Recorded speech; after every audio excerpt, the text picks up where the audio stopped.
Salve a tutti ragazzi, benvenuti in questo nuovo tutorial. Oggi faremo un'altra ricetta prettamente tipica napolegna, ossia napoletana, i grandi biscotti amarena. Biscotti amarena fatto con realmente amarena, marmellata di amarena e una semplice pasta frolla con glassa sopra e decorata sempre con marmellata di amarena. Biscotto all'amarena, tra virgolette, o biscotto pamaren per un centinaio di anni fa, praticamente veniva, vi dico una chicca, veniva fatto nei laboratori di pasticceria dell'antica Napoli, perché praticamente il pomeriggio, quando si arrivava all'orario di pranzo, non sapevano che dovevano mangiare, quindi praticamente facevano questo biscotto pamaren, fosse il biscotto per gli operai, e mettevano dentro, diciamo, l'impossibile. Addirittura qualche mio maestro pasticcere mi ha detto che dentro mettevano anche qualcosa tipo pasta vecchia, diciamo avanzata.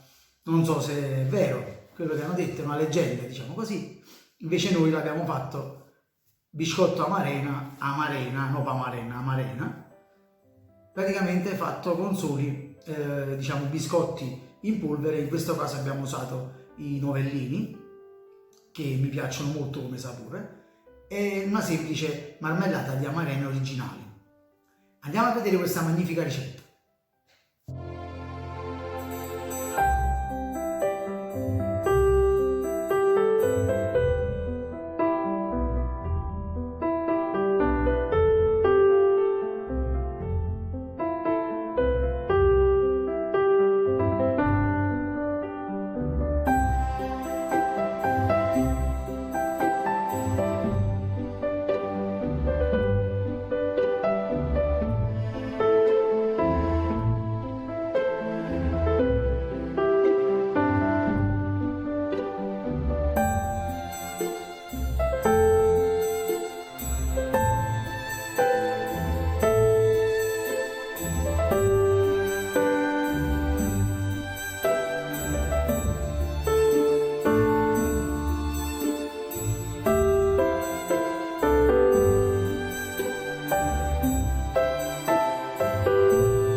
Credo che vi siano piaciuti i nostri biscotti Amarena, facilissimi da preparare, fateli anche voi, sicuramente ci riuscirete.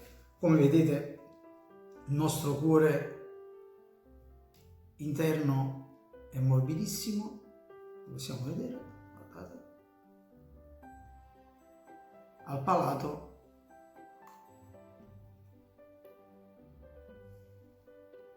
una bontà. Mi raccomando, se vi è piaciuto questo video, iscrivetevi al canale, lasciate un like e seguitemi su Instagram. E mi raccomando, ci vediamo alla prossima ricetta. Un bacio a tutti.